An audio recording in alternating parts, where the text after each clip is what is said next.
I think now the situation is a little bit changed. Very interesting. We're living in an important moment of the human history. Now the initiative to change the world is once more in the hands of Americans, in the hands of Trump. Russia has made a kind of introduction to the change of world order in order to create multipolarity. But now everything all depends on the United States of America, on President Trump, because now he is in a position, he is capable to save the world and people of the world from globalism.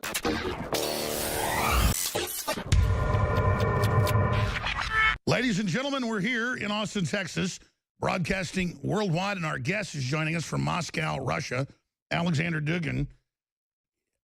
The media says that he's a top advisor to Putin, but from my research, I'd say it's more like when the media says that I'm telling Trump what to do. That's not really what's happening. We're just looking at the same picture, the same story, the same truth. We're reading from the same historical piece of music. But undoubtedly, Dr. Aleksandr Dugin is one of the leading people when it comes to rebirth in Russia and rediscovering the greatness of Russia and humanity itself and creating a pro-human system. Now, I've only read one of his books, and I've read quite a few of his writings over the years and well aware of who he was. Even a decade ago, tried to get him on. But here he is now. I've been on one of his national TV shows that he has in Russia. But, you know, there's so many bios out there, so many things the media says he said. I want him to spend a few minutes about himself first before we get into all these big, huge topics, because I will cover what the elite believe, or I will cover what some other group believes, and then I'll wake up in the morning and the newspaper will say, Alex Jones believes XYZ, and that's not true. So it's better to directly hear from someone telling you what they actually believe in and what he believes Putin believes in, and the type of world system I'm trying to create versus what they're trying to create versus what the globalists are trying to create. And I noticed one of the topics he wanted to get into, we haven't talked beforehand, but he just gave us a few notes here, is post-globalism. And make no mistake, we are post this form of corporate global government. Now, they may fight on for a while, but it's not a boast to say, you can look at all the evidence, they are in major retreat. And I use the allegory or the analogy of 1945 Germany, a few months before the final fall. You know the Nazis are going to fall. The question is, how long will this go on? So we're long past the Stalingrad moment where you know they're going to lose, the globalists, using that analogy, say, for Nazis, because they're very similar to it. The problem is, what are they going to do to try to keep power? Well, Soros has doubled the amount of money for rioting. They're training people at universities now to go out and attack the public. They're planning something big. So we'll talk about it all in the next hour, and I'll try to just sit back and let our guest speak because he speaks English. Doctor, thank you so much for coming on. Let's spend a few minutes just on you, what you really stand for, what you really believe, the big movement launched that admittedly have reinvigorated Russia and given it faith again in yourselves. The globalists want to suck that out of all of us. And then let's get into who you think Putin really is, who you think Trump is in this new multipolar world. Thank you, Alex, for your kind presentation. I would express my ideas concerning what is going on in the world with new agenda for United States with Mr. Trump that I support with all my heart. And so what is going to happen with Russia and with Mr. President that I as well support with all my heart. And I think you have put the things very clearly, dear Alex, because you have said exactly the truth about my relations with Putin. We defend the same position. We share the same concern. So we are loving our people, and I am making that on the level of ideas. And Mr. Putin is doing the same acts and steps in the great politics. But there is a quite a correspondence between that. And I agree, because when I'm seeing Infowars and when I'm hearing what Alex Jones says, it is not, it is the same agenda, I hope, that Trump, Mr. Trump, Mr. President Trump share as well. And that means the not coincidence, that meant the unity of the same position, the sharing of the same values, and the same ideas. So that is quite clear. And we are blamed not because we are bad or pretend to be extremists. It is all lie. Because, for example, in my book, Fourth Political Theory, I'm criticizing three political theories. All three. I'm against liberalism, against globalism. It goes first. I am against communism, and I was always, because I was dissident in the Soviet time, because I never shared the conventions of communism. I'm traditionalist, I am Christian, and I didn't accept this kind of values. I'm anti-communist, but at the same time, I'm anti-Nazi, anti-Nazi, anti-fascist, because I didn't share nor racism, nor brutal corporative state in the sense of statism. So, and I'm always affirming the same thing. I belong to the fourth political theory.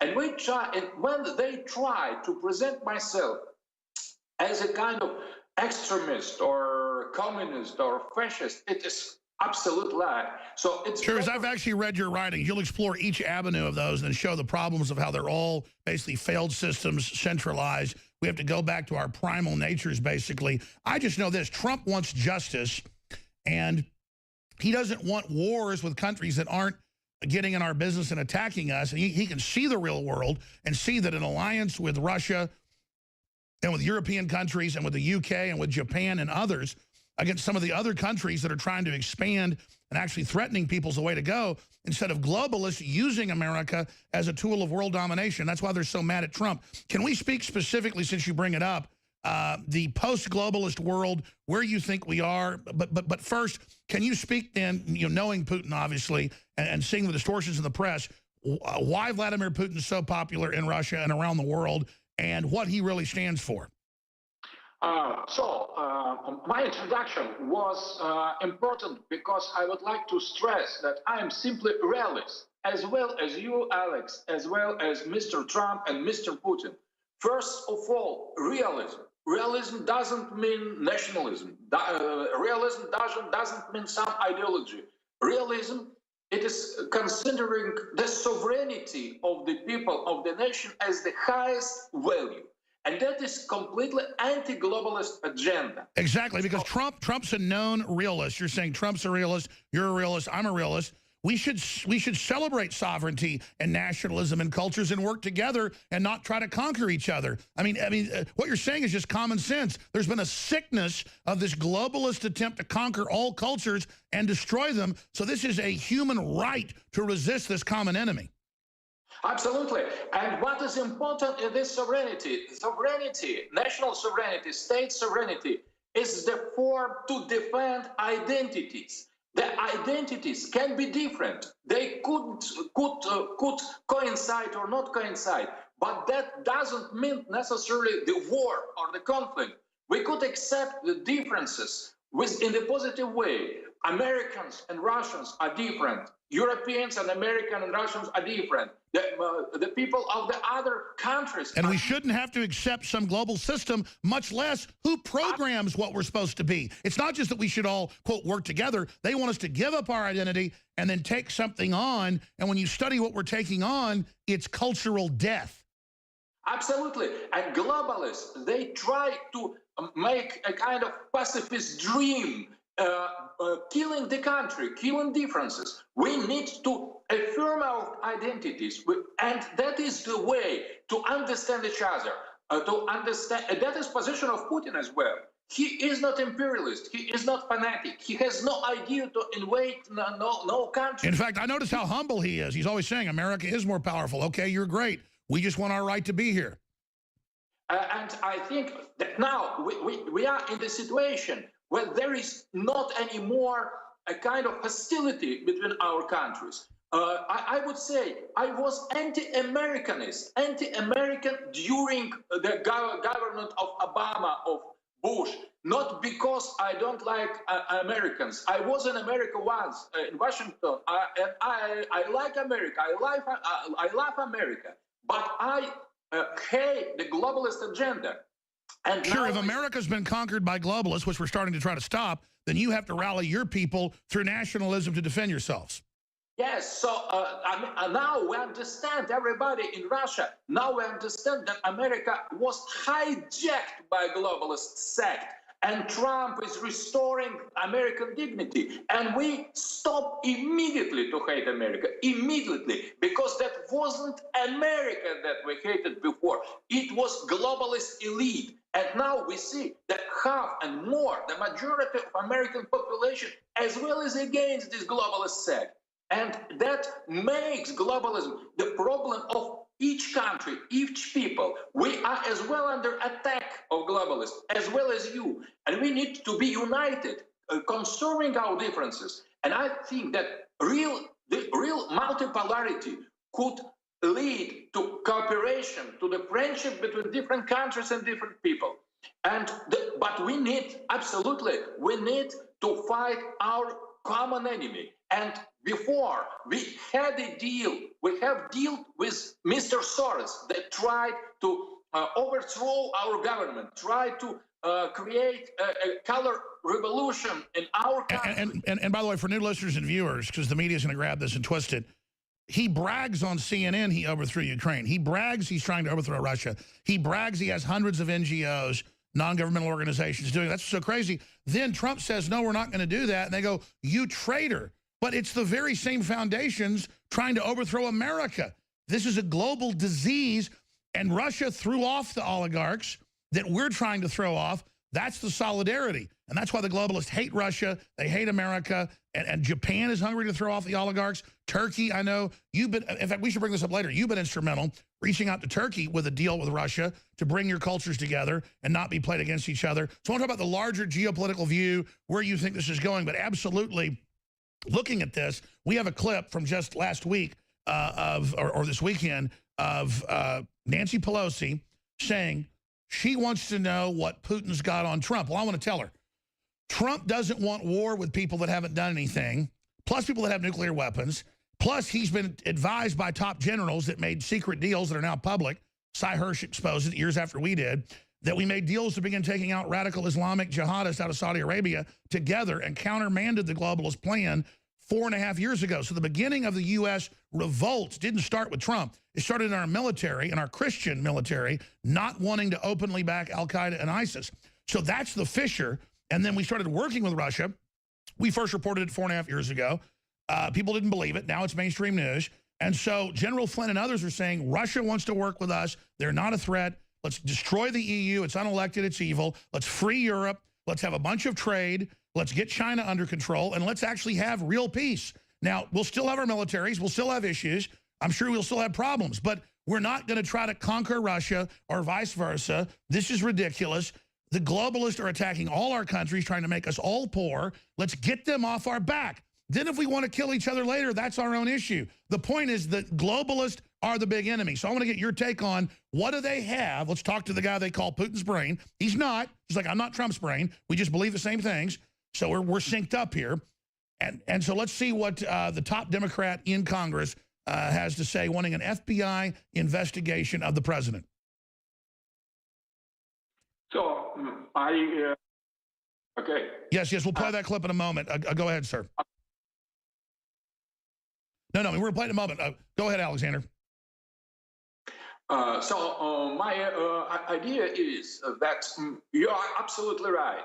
Now you are facing, you American, you are facing the same threat with Soros and the same NGO. So what was American, so-called American attack against us. Now we are dealing with the same threat in your country. And I agree absolutely with you that Russia, we need to understand that Russia is no more communist. We couldn't apply the old Cold War cliche, old Cold War models to understanding a new situation. Russia is traditional Christian country as well as America is. And radical Islam supported by globalists is our common enemy. And I think that now what is important in Russia, that we are hearing the voice of the people who are dying for our freedom, of the military men, of the people who defend our security. And I think that that is very important for globalists. They met generals, met militaries, and so on. But for us, they are very high appreciated persons, and I think that is very important Sure. to hear what the people of army says, and because we are losing our guys fighting against radical Islamism. I want to talk about that in a moment, and we do have the Pelosi clip now. Sorry, I wasn't clear to throw to it. Here is the leading Democrat saying she wants to know what Putin has on Trump. This is just ridiculous. Here it is. But let me just go back to the first part of the senator's statement. I want to know what the Russians have on Donald Trump. I think we have to have that investigation by the FBI into his financial, personal, and political connections to Russia. Okay. And we want to see his tax returns so we can have truth in the relationship between Putin, whom he admires. But I want to go back to the issue of Democrats. So let me say it again, just so Pelosi understands. And again, this is Pelosi, who's acting very, very senile more and more, and just said yesterday that she believes that, you know, President Bush is being bad. You got some very evil people that have put some very senile, brain damaged, self-centered people, I don't mean that mean, in power because they don't know what they're doing. We also have one of the other top Democrats, Maxine Waters, saying Putin has invaded Korea and Trump is helping him. So you have to understand, folks, this is the same press conference. These are doddering lunatics, and I don't mean that mean. It's very dangerous, and it's got to be dealt with. And our military is horrified because, quite frankly, they've been given orders to launch attacks on Russia. Okay, that's where this craziness has gone. And it's gotten to the point where the military is saying, no, we're not committing suicide for the planet. But so there's just a very spoiled, evil, hunchback force that we're trying to kick out of Europe and the United States right now. Not that Russia's perfect, but at least Russia is trying to pull itself free of this face-sucking succubus. So I want to get your take on that, Doctor, and then let's get to this next clip of Maxine Waters saying Putin invaded Korea. Go ahead. Sure, we'll go ahead and play Maxine Waters. Here she is. Is responsible for supplying the bombs that killed innocent children and families in Aleppo. And the fact that he is wrapping his arms around Putin while Putin is continuing to advance into Korea. I think that he is leading himself into that kind of position where folks will begin to ask, what are we going to do? And the answer is going to be eventually. Yeah, overthrow the president. So there's everywhere saying kill Trump. They're all over the newspapers. And let's be clear. Soros bragged on CNN, Fareed Zakaria, that he overthrew with the State Department Ukraine and tried to kill the Russians. Why he has this endless hatred of Russia, maybe you can explain. So anyone who's informed knows that Russia didn't invade Ukraine, but she can't even get it right. She says Korea. I mean, how do we deal with a leadership that is this rotten in the mind? I think that that is a very good example of how globalists understand the world. For them, Korea or Ukraine or Syria or Aleppo is the same.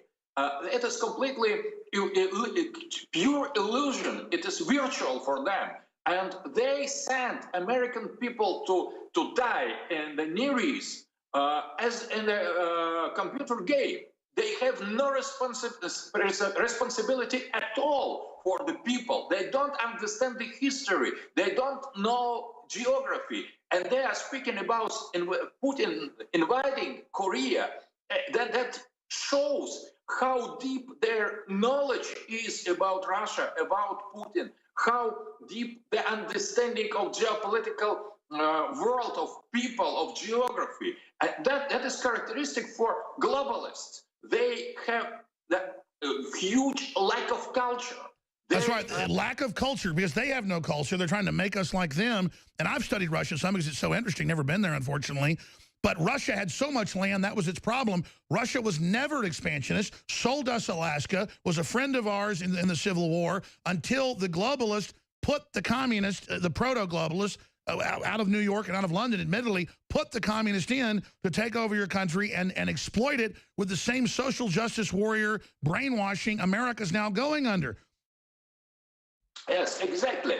I think that we need to a little bit to make our strategy educational one, because if we only with very incompetent people, with very stupid audience, the globalist thesis, the globalist speeches could reach their goal. And now Americans have shown that they are not such idiots as globalists think they are. And Americans have chosen what they wanted, what they think to be real response to their problems. And now globalists are furious. Aleksandr Dugin, doctor, stay there. We're going to come back. This is powerful information. How do we stop the globalists? They're in trouble. But how do we truly make it the end of globalism, post-globalism, straight ahead with a lot of key points? And we're going to open the phones up as well for your question for the man they call Putin's brain.